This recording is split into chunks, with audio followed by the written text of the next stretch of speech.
podcast. Today we have with us is Anant Chaturvedi, and he is currently handling the programmatic advertising operations of Outbrain. So Outbrain is one of the prominent ad tech companies which have already have their big presence in European as well as American regions, and currently they are also expanding in the Asia Pacific region. And about Anant is a programmatic advertising professional who has got good experience in the programmatic advertising field, and he is also into the performance marketing of all the programmatic advertising campaigns being handled by Outbrain. So, welcome to this podcast, Anant. Thank you so much, So, can Kishore. you give Just us a as a brief brief recap? introduction, yes. Essentially, I started working within the ad tech space while I was still in school and college. Like, I didn't know what ad tech was, but I was running my own affiliate campaigns. And I did that for a while. I was just like writing scripts to make sure that my message was reaching people. And then essentially, they were clicking on these links to sign up on affiliate offers. I was generating revenue through that. And then after I graduated college, I started working with this company called Media.net, and I worked in the contextual ad tech space. Then I took a gap year to just like focus on my own projects. And then I started working in the video space with this company called VDO.AI, which was a great learning capacity for me essentially. I worked there briefly, and then April 2022, I started working for Outbrain as a platform and programmatic manager. Platforms being things like OEMs and lock screen manufacturers, and programmatic being the SSP side of things. So, yeah, I've been using the internet for as long as I can remember, and I love to travel. I love playing video games essentially. Yeah, in my free time, I try to make music, and that's pretty much it. Okay. Thanks for the introduction, Anant. And as you know, that we start with a series of questions related to programmatic, and I'll start with the first question in this regard. So, my first question regarding this podcast is that what segment of publishing is currently the most in demand segment for the advertisers? Right. So I actually love talking about this in like industry landscape. Essentially, it's constantly changing as the market changes. So till a few years back, you would see legacy news publishers or legacy websites, which are huge brands within India, being the top most publishers. But now that is completely changing, and the websites that provide like real long term engagement to users and solve a problem for the user, like for example local job postings or hyper local news or national job listings, we're seeing that more and more algorithms are supporting these websites, and the CPM value on these websites are much higher than, like for example, a very big news portal which would be famous 5 years ago. So these like in if you ask me what publishers are the most in demand, it would be the publisher on where the user is most engaged. So the brand value doesn't really matter as much as the retention or on the on page bounces matter. So these websites are some websites that are just generating the most amount of money right now given their scale, and these websites are also easier to get programmatically since the advertiser doesn't have to pay a very high price which is decided offline, and at the same time it provides the advertiser with maximum engagement. It is also important to note that big brands would not want to advertise on these small job listing websites, but the scale of the ad tech industry, in my opinion, is much bigger than what the big brands think it is. So a huge game is happening, and I think there's a lot of space for all kinds of websites as long as they're providing users with real engagement. So, apart from website and apps, which are being monetized through programmatic channels, you have different channels of publishing currently. Like you have Reels, Instagram Reels, you have YouTube Shorts, then you have other channels like CTVs or DOH. So, are you also focusing on those publishing channels apart from the traditional website and apps or programmatic advertising? So most of these channels which have short form content are also walled gardens. So you can't really get third party ads to display here. Like a company like Nike would potentially have to partner up with a company like Instagram to show their ads there. So a demand side platform doesn't have much say when it comes to short form video. But in the space of outstream video, the product that VDO.AI has, or the product that Conatics has. These products are working very, very well on websites that serve video. So on a lot of phones, you see like a main video is being played, and at the bottom of the screen, on the bottom right or on the bottom left, another window pops up with another video, which is an ad. So as the attention spans of users get um, lower and lower, the video format just increases. Right, right, right. Okay, so we'll move on to the next question. And next question is that during the last 8 months, what we have observed currently in the programmatic advertising sector is that the ad revenue from programmatic advertising has declined significantly. Right. And what do you think is the most like important reason for this decline? Right. So I think whenever we're getting a piece of messaging or any piece of news about the industry, we should also take a second and take a step back to understand where this news is coming in from and why it is being, why are we getting this messaging essentially? Because a lot of legacy advertisers would not have an interest to moving towards programmatic, and that is completely fair given the current situation of the products and the safety mechanisms at hand, because a big brand would always be scared of advertising programmatically because anything can essentially show up. So there could be a possibility that companies overshot their estimates while they were setting targets in early 2023, but by the end of 2023, I think the revenue figures are as predictable as it gets. And why the revenues like you would be seeing are lower are mostly because of macroeconomic conditions. But in general, what I'm seeing across companies and their books is very predictable revenues on the programmatic front. So, like from your endpoint, the decline is not so much to worry about. Like this will Yeah, and like the decline is normalize. not something to worry about. And at the same time, you'll see a lot of news about programmatic declining because the big media houses are controlled by people who want direct advertising more. Like they want to sell on an offline CPM. They have a vested interest in making sure that the ads are only directly sold. So it's just the messaging that we receive. All right, all right. So we'll move on to the third question of this programmatic advertising podcast. And third question is regarding the falling CPM and ad revenue. Like with falling CPM and ad revenue, the publishers and the ad tech companies are finding it hard to stabilize the programmatic revenue stream further. So, what steps can be taken to combat this issue? Like on Right. one hand, the So CPMs are falling, then accordingly the revenue is also falling. So, what steps you are taking from your end yeah. to So combat? essentially, on the direct ad front, the solutions to this are simpler because you can get arrange for additional demand, get PD deals, or make the placements better. But programmatically, the game is little different. So what happens, like in my experience, what I've seen is if you decrease the number of jumps your supply is making. So, for example, if I'm getting NDTV from Pubmatic, Index Exchange, Triple Lift, Magnite, all of them, and all of them are coming to Outbrain, then the algorithm gets confused as to how to value this supply. So Yeah. if NDTV makes sure that the number of jumps its supply is taking is lesser, then and it's only coming in from one or two sources programmatically, then it's easier for the algorithm to understand about the supply. So currently it's more about supply path optimization rather than anything else, and it's just about reducing the number of sources, working with owned and operated sources. And yeah, I think once you start working with owned and operated sources, the value that gets decided programmatically is very, very fair.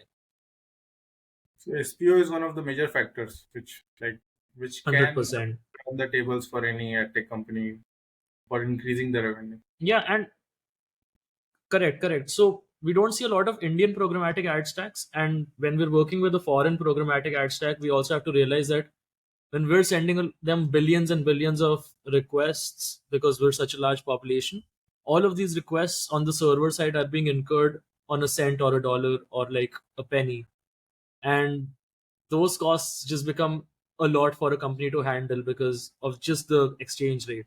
So optimizing your supply path makes it a win-win situation for all companies involved, and then the companies all automatically start favoring your supply.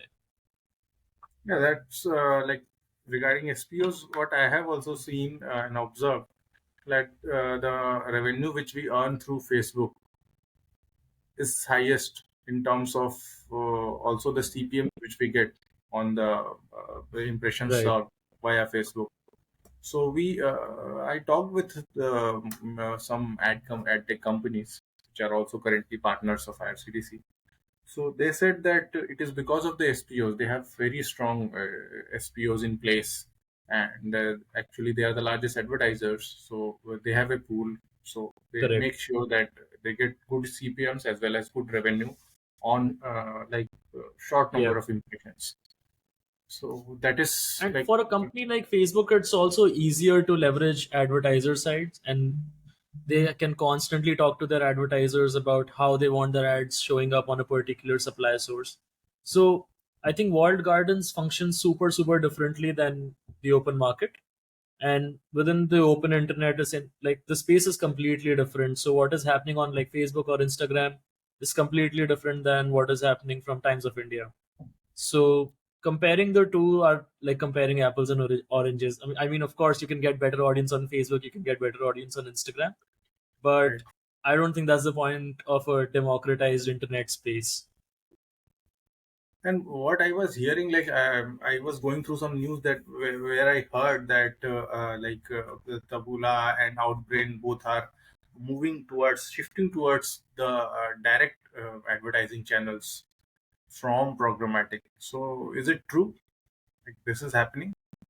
So, so for legacy integrations and for things that have happened for these companies in the past, like direct integrations always make a lot of sense because a very old news house, which is extremely prominent, will have a lot of problems like adapting to how the market is working now. Um, but at the same time, uh, currently there could be a situation where direct integrations are making them more money, but all of these companies are deeply invested in making sure that the programmatic wind takes off in the coming near future. So even if you see companies like the Trade Desk or Criteo, Magnite, all of these are only dependent or majorly dependent on their programmatic revenue streams. So I think it's the essentially the next way forward. So, like, uh, you from your viewpoint, like I can concur that there needs to be a mix of strategies in order to boost the revenue as well as the boost the falling CPMs. Why that mix can be a mix of programmatic as well as the direct campaigns which we run Correct. on any publisher channel, and that can also be boosted through good SPOs in place which we have with other advertisers. So, like, I think the most of the efforts from your side goes in finalizing those SPOs, which you generally do with the big advertisers, so that you have Yeah. a So regular most revenue in place. Yeah, Yeah, please. essentially that is most of it. But apart from that, it is also making sure that I'm not getting the same supply source from all the different SSPs that we're working with. So the app store in Asia Pacific will only have like top 5, top 10 apps that people are downloading in every country. But Yeah. it is also very likely that I'm getting all of these top 10 apps from the 5 SSPs that I'm partnered up with. So I have to figure out what partnership is the strongest within these SSPs with an app. Like for example, if it's Tinder that is coming to me in all of Asia Pacific, then I have to figure out what SSP has the strongest relationship with Tinder. Get Tinder only from there. Shut off Tinder from all other SSPs, and figure out where their relationship prowess lies. So one SSP is good with Tinder, and then another SSP is good with like a news app. So I have to figure out where the business relationship is the strongest, and then get that supply from that particular SSP. All right. All right. So we'll move on to the next question in this regard. And fourth question of this podcast is that how do you see connected TV and the OTT advertising growing in Asia Pacific? What is the like Right. trajectory of growth which you project for these two channels? Right. So I think currently I'm subscribed to Hotstar, Netflix, and Amazon Prime, Spotify. Spotify doesn't count as OTT, but like it's still a subscription model. And I mean, a lot of people are subscribed to a lot of things around us as well. Yeah, So OTT or like over the top is just more of an umbrella term that covers the video delivery online. And CTV refers to only the physical device that is delivering this video content. So OTT is definitely going to grow super fast due to its sheer accessibility, and it's already growing rapidly. So if we take India as an example, the number of streaming users here is around 10 crores according to the Times of India, and the number of CTV users is around 3.5 crores. A connected TV is just much more expensive to buy than an OTT subscription, and therefore in India, OTT in general is going to grow much faster than CTV. In APAC, however, like what your question poses is that in APAC, CTV is still in its infancy. So developed tech markets such as China and Singapore have a super high average like revenue per user. And since the user has a higher propensity to consume their CTV works well. But sorry, but like for example in China, Youku, like that is the counterpart of YouTube where you have to essentially like watch an ad and then you can watch a video. So you can't skip an ad there. And in China, like in India, people are more open to streaming video on demand. They pay money and get a subscription and watch things. In China, people are okay being advertised to. So the video content models there are based fully around advertising instead of subscription based models. So OTT is definitely going to grow rapidly in the region, and once the market develops further, CTV is also going to take charge. But I think what is very interesting is seeing how CTV is changing the developed market. So if you see, like for example, in the US, I think there's this company called Telly, and what Telly does is basically gives you a big screen and it gives you a small screen, which is under the big screen. So there's like a normal TV, and then there's a small bar underneath it, and you get this device free of cost. But the caveat is that whenever you open the device, you're always going to see an ad. So it really makes you think how the ad tech industry is changing and how if like the product is free, then who is the real product here? yeah. But then, like from an Indian context, yeah, like users are very fussy. Like they don't want to pay also, but they they Of are like, course. they when they see the ads, they find it too intrusive also. So like Yeah. there is a In difficulty of India, the maintaining. users are definitely like different ball game altogether. Yeah, and the budget spent as well as the CPMs are not comparable to the US or the Europe markets. Although it may evolve in the coming years, but the habits, like watching habits, although the users are shifting from the traditional watching platforms of TV, from TV to OTT and CTVs, but still, like I think that this is something which is like going to evolve in 3 to 4 years of time, because Yeah, currently and also we you also see have to like, take into account the. yeah. Sorry, go ahead. Sorry. No, no. Currently, you see that all the OTT advertisement is totally based on the content which they provide. So currently, the pick of the season is the World Cup streaming on Disney Hotstar, and most of the budgets have shifted to World Cup. Like whenever we are talking to any ad agency or advertisers, they are saying that most of the budget currently has shifted to World Cup. So there is no big advertisement to be like, which can be run on IRCTC and all. So this is one of the things which, like, I see that if there is good content, then there will be more demand on OTTs. If there is a slack season of contents, then the advertisers budget shift to the traditional channels of advertising. Right. Yeah, I think India is a very like different market to play in because right now, like this year's especially like different because it's the World Cup and then Diwali will come along and like this, all of the ad budgets will be gone there. But I think we also have to understand that India as a market is still currently in its nascent stages when it comes to ad tech. So developed markets would have like 30 years of data or 20 years of data, and we've just started collecting data recently. So it takes a little bit of time as well as the propensity to consume for a user. As the income levels of users increases here, the CPM value will also increase as companies find it more profitable to deliver ads and get more conversions on their campaigns. They will automatically start paying more money because they will understand that the user who's watching this is getting richer. So with time and with enough patience, I think they're obviously not going to be ever comparable to what we see in the US, but they're still Yeah. going to reach a high in a few years for sure.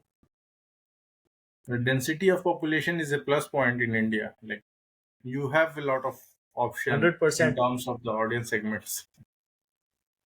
Yeah, and once you've got people hooked on like streaming services and their income increases, they're definitely going to pay.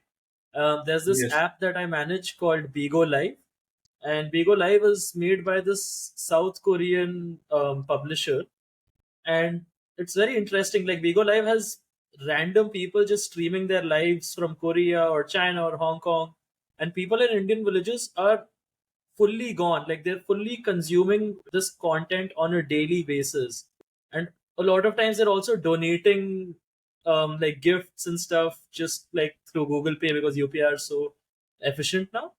But yeah, I mean, somebody else is figuring it out faster than we are, so that says something Yeah, like about us. we are on the way. Like people are glued to watching Big Boss during the Big Boss season. That Yeah, is one of the yeah. things. Earlier it was roadies. Yes, yes, yes. So the Big Boss is a normal thing now. They started it on TV. Now they have started another version on OTT. So there is a lot of consumer base over there who watches Big Boss very seriously every day during the Big Boss season. Yeah.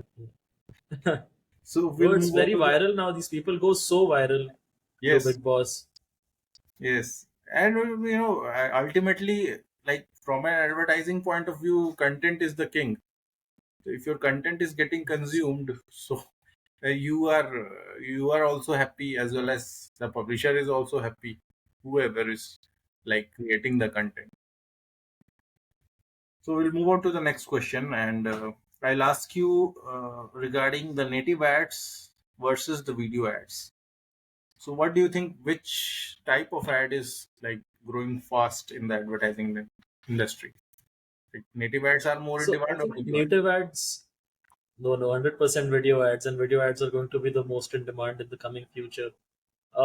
Native ads is something that the ad tech industry started off with, and while it is a great product, I don't know how it stands the test of time. Like right now, it's still functioning, and like 5 years ago, it was functioning very well. 5 years later, it will function very well.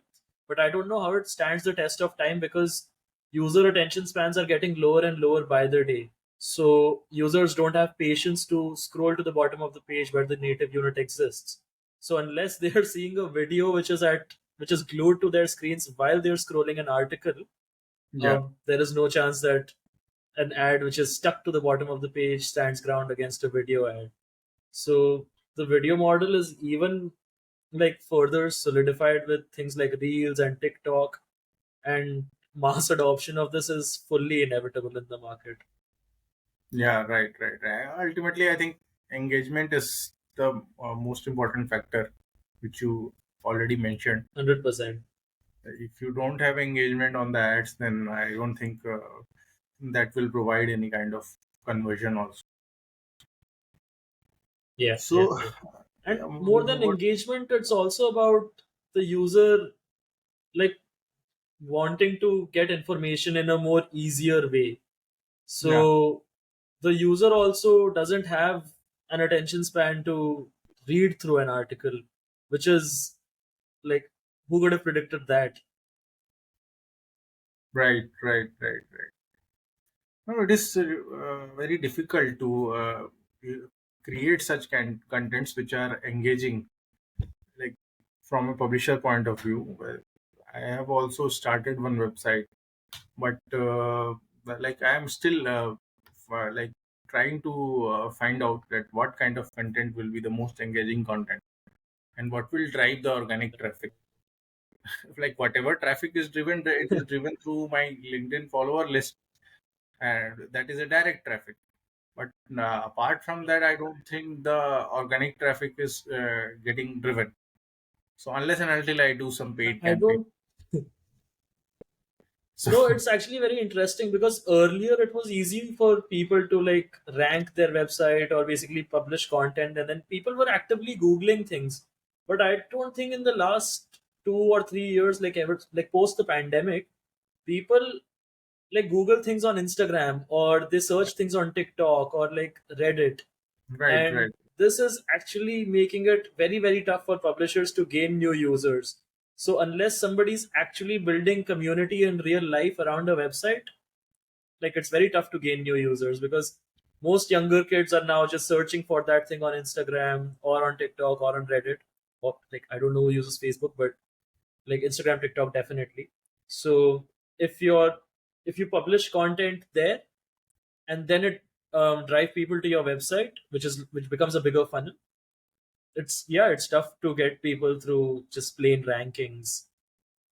Yes, actually, nowadays, like I was talking to some of the news channel publishers, so they have also gone through a very big revenue dip, and I think they are finding it very difficult to maintain the normal levels of revenue because of the shift of like advertising which is currently happening. So people Yeah. are also not I getting think glued these to news any. channels were also very, very overvalued at some point. Yes, Like the they market is were. also correcting itself to a certain degree. Yes, and now you have good source of information available. Google News is available. Generally, if I have to Exactly. like see any kind of news or hear about any news, then like I directly go to Twitter and then I search Yeah, for the exactly. news over there. I don't even go to Google News now because I think that the most of the verified news which I get is from the verified handles, Twitter handles, which have already confirmed that this news is right. Because you cannot And these distinguish. news also. Yeah, Go ahead, go ahead, go ahead. it is like difficult to distinguish between verified and non-verified news. So it is better to have some Twitter handles which are like providing you a like factual correct information on any news. That's that's genuinely a very good point because even in my experience, like I see like these news channels, they are also they don't really have much of a choice, but a lot of these news channels also promote a lot of clickbait. So people who are actual users who like respected these news houses are also going off these platforms because they're constantly bombarded with clickbait or things that are sensational, and it's not news from a verified source but news that shocks you. Yes, So more and more users are going away from that and trying to find news on their own. So that is correcting the market in a way that is not beneficial to the news channels. But I yeah. think they would have definitely seen this coming. Like, kind of, it is kind of spam advertising you are doing. Yeah, Like yeah, yeah, yeah. you are uh, providing some misinformation uh, instead of a hideous title. So that generally creates confusion for the users also, and generally they are getting driven Exactly. away. And then the user opens this page, and the user opens this page, sees, goes to the article, realizes it's clickbait, leaves. And that is why, because the average session time is so low, the CPM value also becomes lower. Yes, So there is no real engagement that is happening through these shock value news articles. right, right, right. So we'll move to the next question, and this question is very important in the current context, and it is regarding the cost per conversion or the CPC model.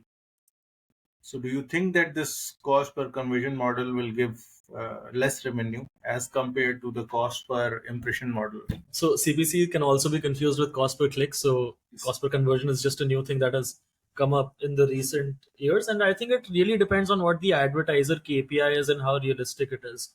So if you're advertising about real estate on a gaming app on a cost per conversion model, then the price per conversion is definitely going to be high because you're not going to get any conversions. So that's not going to work out very well. But if you buy through cost per conversion real estate ads on a website which is majorly targeted to middle aged men with a stipulated income level, then they're going to receive leads. and then the cost per conversion will be very, very low. So it all depends on the targeting of the ad and how the advertiser sees their KPI. If the advertiser doesn't like, if they have a KPI of selling a house online, then that's not going Yeah. to work out. But if they have a KPI of getting a lead so that they can assign a salesperson to that lead to convert that lead, then it is a realistic KPI which can be very well fulfilled through cost per conversion. And regarding this cost per conversion, I was like that you must have run cost per conversion campaigns as well as impression based campaigns, both. So, Yes. like, what is your experience that in terms of if I want to quantify it, then what do you think is like what has given you more revenue in terms of the number of like Yeah. cost per conversion impressions or the this only the pure guaranteed impressions model? Right. So in my experience, like I'm more of a performance driven person essentially. So I love CPA campaigns in general, like cost per action, cost per lead. It makes sense to me. But when you're advertising with a brand which just wants eyeballs, like for example, Coca-Cola is not looking to sell to people bottles of Coca-Cola. They just want people to know more about the brand and know and have Coca-Cola in their heads the whole time. So that kind of model would work very, very well on a CPM basis. But if it's a small search engine which is trying to get big, they would obviously want to work through a cost per conversion or a cost per action model. Okay, okay, fine. So we'll move on to the next question, and I will ask you one of the major questions is that with many advertisers who are shifting to direct ads, do you think programmatic revenue will reduce because of this shift which is happening from programmatic to direct advertising? I think at this point, I'm such a big proponent of programmatic ad. It seems like I'm almost like vocalizing for my job. But I read a study recently which said that the New York Times actually moved back to programmatic advertising this year because it was providing them with more sustainable revenues. So Okay. the current problem is not with the amount of revenue programmatic ads is providing, but the quality of ads that show up on a website, which is why big websites are afraid of using programmatic advertising, which is completely fair. Like right now, it could be a possibility that a random ad shows up on your website which doesn't go well with your brand image. But I think in the long run, if there is a balance that can be hit between industry regulation and educating the supply side about what their actual value truly is, then it would be very easy for programmatic to grow further. So essentially, I think there is a problem of trust and not the revenue number that is making programmatic revenue decline or like be lesser than direct deals. Right, right, right. I think like programmatic advertising, like if we take some positives out of programmatic advertising, out of the noise which is currently being played on in various news segments, that the return on advertisement shown and the control which you like give to the advertisers by running programmatic advertising campaigns and the distribution of budgets. So these things are much more like better managed via programmatic campaigns. Like for direct 100%. advertisement, you generally have a negotiation with the publisher and what rates you will be running the campaign on, what will be the CPM for the campaigns. But programmatically, like if you are like participating in the auctions, where there you have various options how to control the budgetary spends on any publishing channel and what kind of CPMs which you want to keep and how you can like dynamically revise the CPMs as well as the budgets. So these things are in your control. But when you are running a direct campaign like a PG deal or a PMP deal, then if the deal is finalized, then you have to run the campaign, and then only you will be coming to know that what is the result. But here you like in the Yep. midway of running a programmatic campaign, you can uh, pause the campaign or modify the campaign objectives. What is your view in this regard? And like till cookies are not dying, I think programmatic is a very very good option, because as the market develops, like there will be more people who will be searching for services online. And when these Right. people search for services and there's a programmatic ad which says find carpenters near you or find barbers near you, um it's like an easy integration. Like somebody wants to find a carpenter, a website is showing you multiple ads for carpenters. And imagine like an economy where a carpenter also knows how to advertise, like through GAM or DV360, or basically like a basic ad management platform, which is possible in the near future. It's not like it's not possible. So that makes it easier for everybody to find a service, and that also makes the CPM value for these service based websites higher. So yeah, I mean, it's only going to go up. I hope cookies don't die. If they do die, then there will be a problem for sure. I think they're going to get cookies off in the next 2 years, but they say that every year. So who's to really Yes, say? yes, yes. I think that they are like proactively working towards making this customer data platform as well as the data management platform very robust in terms of the first party data, like user consent and all everything. I think that the transition will be smooth if the cookies go also.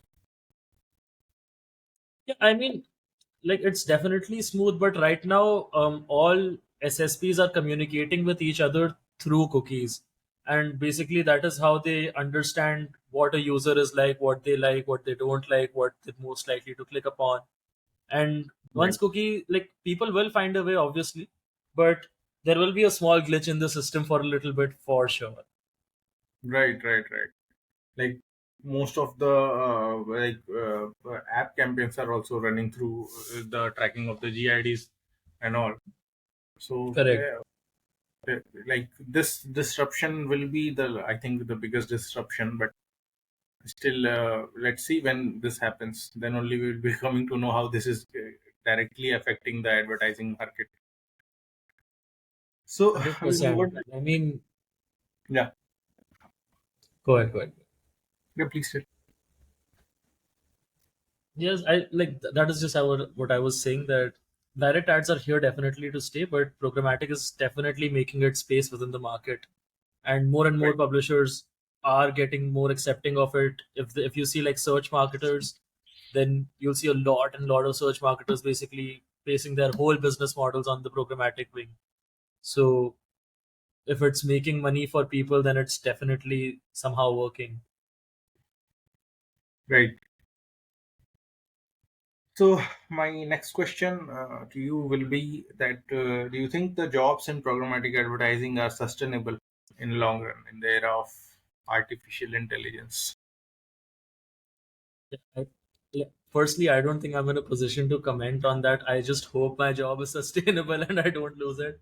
But I do believe that real business does happen at the intersection of like the right people and the right technology. So I think that people who don't keep up with AI constantly will definitely be feeling um, the brunt of this, because there will be a younger person in the future who has been using AI since they were born, essentially, and they're just like faster with tools, faster with the technology, and they do things cheaper, faster, and more efficiently. So people who do use AI will be able to leverage their time to build real human connection and like talk to people who are in decision making positions, and this will essentially facilitate smooth business. But this is just like, in my opinion, this is just how the market works, and you can't expect the market to work on things like loyalty or like feelings, or imposing an idea that the company, like imposing an idea on the company which might be just too much to ask for. So I mean, upskilling is only dependent on us, and we have to upskill as the market progresses. Like losing a job can happen to anybody essentially, and it's a sad day whenever that happens. But it shouldn't be seen as a, oh, AI took my job. It could also be seen like, what skill do I need now to be relevant in the market? I think uh, once this Chat GPT came, there was a lot of noise regarding Chat GPT, AI will take you take this much of jobs and all in this sector and everything.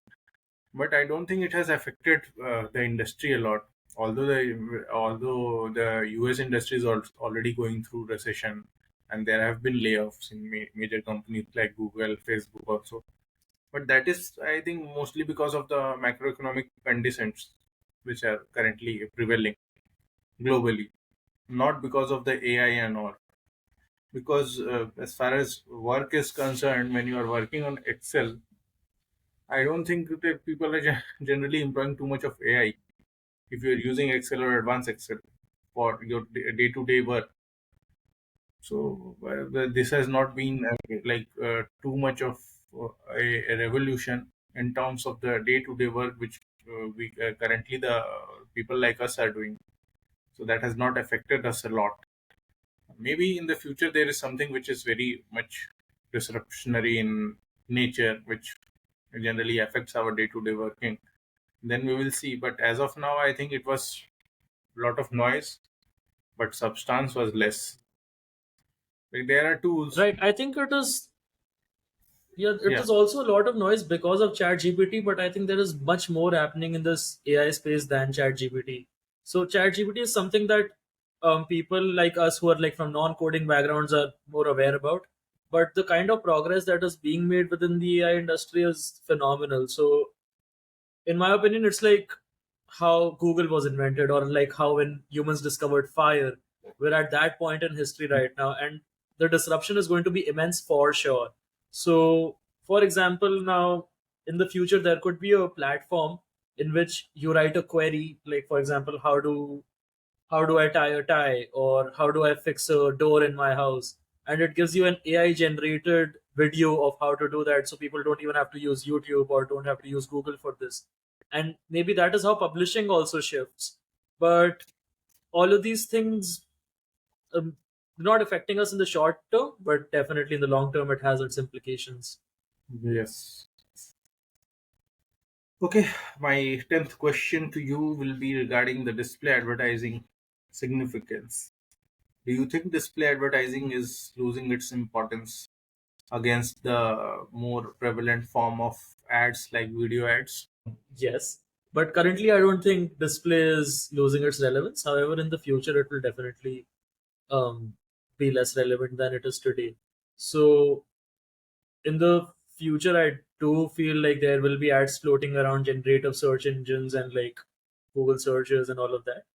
Or Google just might put like a generative search suggestion, or they'll have a floating ad that maybe you should type this prompt, and an advertiser is paying them to like tell people to write this prompt. So yeah, display ads definitely like are losing its relevance, but right now like it's too early to comment on that. Like I can see a future where they're not used as much, but people are definitely generating a lot of money through display ads right now. Yes, and most of our ads are display ads only. Even we don't have any Yeah, dedicated yeah, video ad inventory on our site and app. yeah. So I think Yeah, more. I think with IRCTC it would also be like around the user experience and how people are very very Yes, serious because about that, which is fair. primarily, yeah, like our primary job is to do like the ticket booking process is smooth, and it is not in Hmm. any way like any ad is not in any way affecting the user flow, ticket booking user flow. So the primary responsibility here is to keep the UI clean and not user intrusive in any form of ads. So we generally dodge many advertising opportunities because of that. Because there are many Right. advertisers which are Which is coming fair in. also. It's a government project. Yes, so that's something which we have to avoid many a times because we can't do that. We Hmm. didn't even start header bidding like independently through any header bidding like ad provider because of the latency issue. So that is something which Well, if we you want to do it through Outbrain, you're most welcome. will certainly discuss regarding this in future. So we'll move on to the next question, and I think it will be the last question in this podcast session. So this is also regarding the artificial intelligence. So how do you think that AI will shape the programmatic landscape in future? Right. So I think in the future it completely changes things. So like it makes the space more interesting, more fun, and then it also makes there is more leeway for people to do like creative things or business related things rather than ad operations. So I recently saw this new Amazon demand side product in which you essentially put in an ad copy and it creates like four creatives for you in real life situations. And imagine like you're a creative agency who just creates like product images and product videos. This product, like from Amazon, completely kills the idea of outsourcing your images and outsourcing your videos.